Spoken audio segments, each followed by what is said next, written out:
back to Liz and Sandro's Marketing Podcast. We are the podcast that helps companies and marketing departments control their business, their brand, and get the word out. Today, Liz is going to talk about the 5 people you need to hire to build your website. This episode came about from several conversations and a recent episode when I pointed out that you need the right people doing the right things for your website and that not everyone can do them all. It really is a team effort to build a website. And so I thought it would be helpful to do this episode if you are a business owner thinking you're ready to outsource your website. So not for the person who's going to do the Wix, Weebly, or Squarespace, the business owner that's really ready to build a good, solidly functioning, professional website.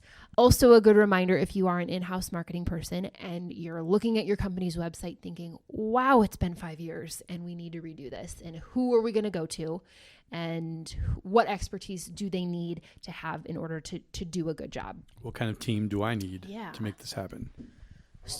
So I've identified 5 roles, the 5 roles that I think are absolutely necessary. And this is certainly the minimum. I think within these 5 categories, you could slice and dice them even further. If you are a very large company, I would actually argue that, you are probably going to need maybe several people working on some of this. But if it's a basic, say, 50 pages and under, having these 5 people will put you in a good place. If you are a very large brand or e-commerce website, you're probably going to need even further specialized expertise.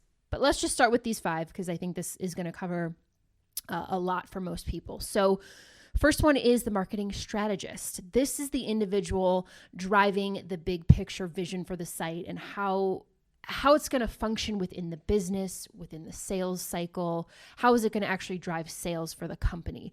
This could be, again, someone in-house, depending on how large your marketing department is. If you're a smaller company and you've outsourced a lot of your marketing, you're probably going to hire an agency or a consultant to be this person. I also might argue that this person could serve as a project manager. Again, if you are a large brand, if this is a very large project, you're probably going to have someone dedicated specifically to managing this project. But I think if you're a smaller company, smaller brand, the marketing strategist might be the person to do that. They will be able to speak to a lot of the ways that a website can function. If it's WordPress, maybe some plugins that can be used, but they may not be the actual individual installing it, testing it, troubleshooting it for the client. The next person I have on my list is the designer.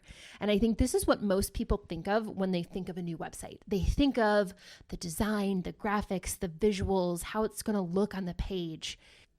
And this is definitely one of the most important parts of all of this. And I can slice these categories even further, and I can say, you've got graphic designers. I actually know some graphic designers who still only do print. I have, surprisingly, I have graphic designers who only touch web graphics. So you got to be very mindful of, again, who is working on the graphics for your project. Don't make the mistake of thinking that a web designer is a web developer. A true designer is, again, going to bring that graphics and visual expertise to the table. They're not going to be able to speak to SEO or how a plugin's going to function per se. So just keep that in mind.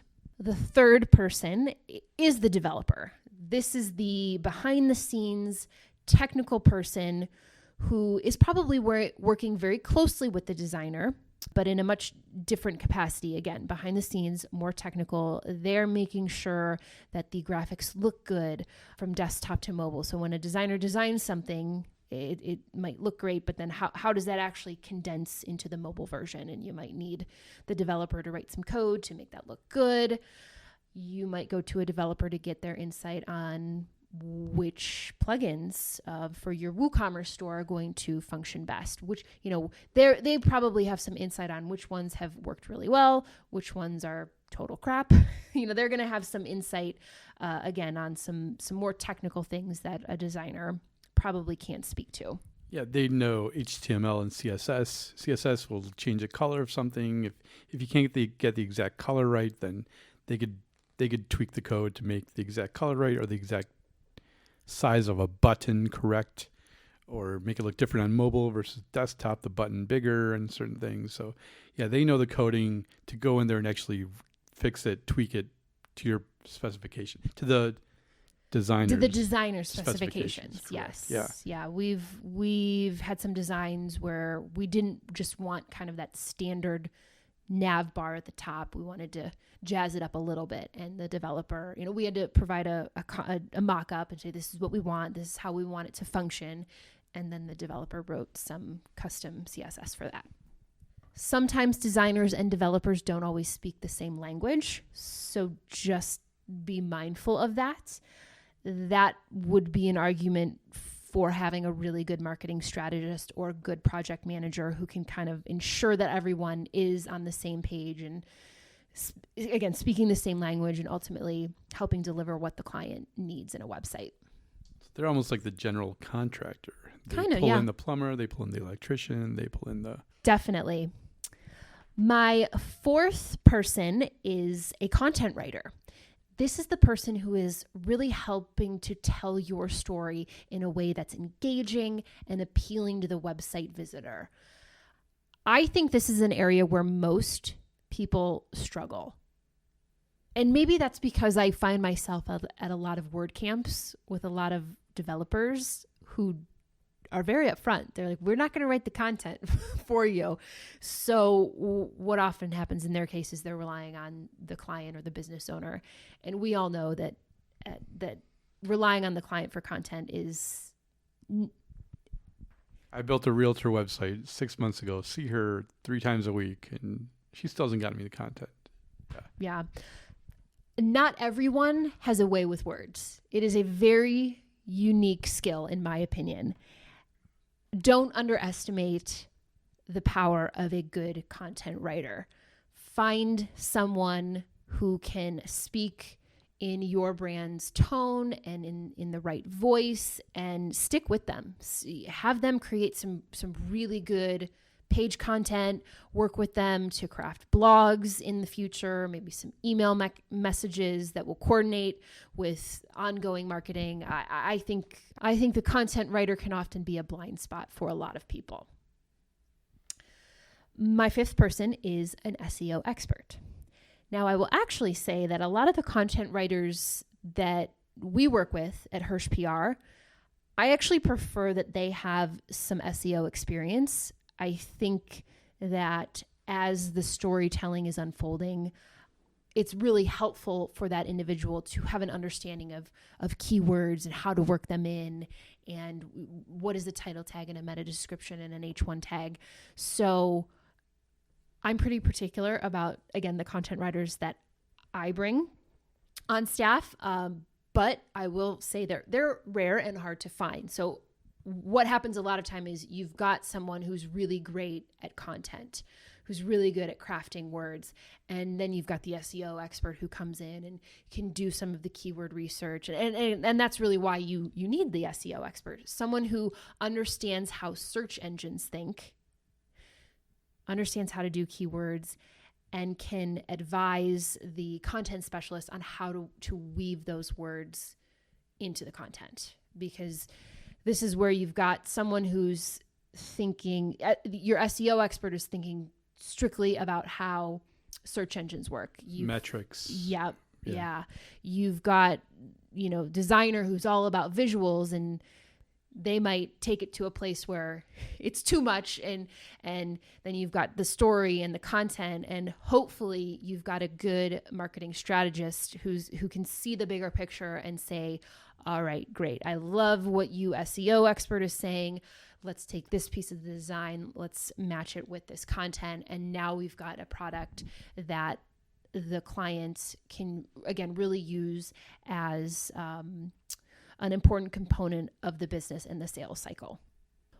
One of the other reasons why I was excited to do this episode is because I've been approached in the past by clients who we're talking about doing a website project for them, and they say, hey, you know what, I've got someone who can do the design, or I've got someone who can do the content, can you work with them?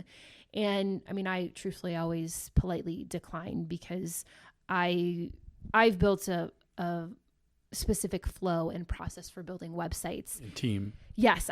So I've got the team. If you are a business owner or an internal marketing department and you want to be that quarterback and you want to bring in some solo consultants to do all of these pieces, have at it. Like, go for it. You just got to be prepared to manage that project and keep everybody on the same page. So that was one of the other reasons why I wanted to do this episode, is to verbalize that, again, it really is a team effort. And most of the time, the client is actually only interacting with me or my project coordinator, but there are people behind the scenes doing a lot of heavy lifting. So my advice to business owners or to in-house marketing departments would be just vet whoever you're going to work with very carefully. Don't rush it. Have several conversations. Really think through and chat through the skill sets that every agency is bringing to the table, and make the right decision from there.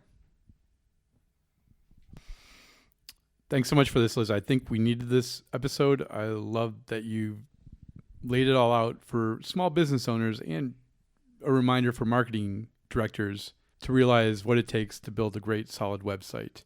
It's a team of people with unique specialties, unique talents that makes a great website, and you pull it all together really well in this episode. Thanks. Of course. Yeah, I mean, I've spent years thinking through this process, putting it into action, unfortunately making bad hires and hiring people that weren't truly experts in one of these given areas, and mistakes were made. It happens, but we learn and we move on. And I'm happy to say that now I have a really good team in place, and I think we're doing a fantastic job, but it was not easy. And yeah, finding the right people to do the right tasks it's a challenge. Trial and error, for sure. For sure. Yeah. Thanks again, Liz. And speaking of WordCamp, you and I have already bought our tickets. We are going. Although I still need my ticket for WordCamp. That's true. For the actual event. But I've got my plane ticket. I've got the hotel. We both do, yeah. Yes. It's coming up in in St. 2 Louis, weeks. November 1st through 3rd. Yes. In St. Louis. And I've never been, so I'm excited. This is your second one? This is my second WordCamp US. Yeah. Yes, I went last year in Nashville.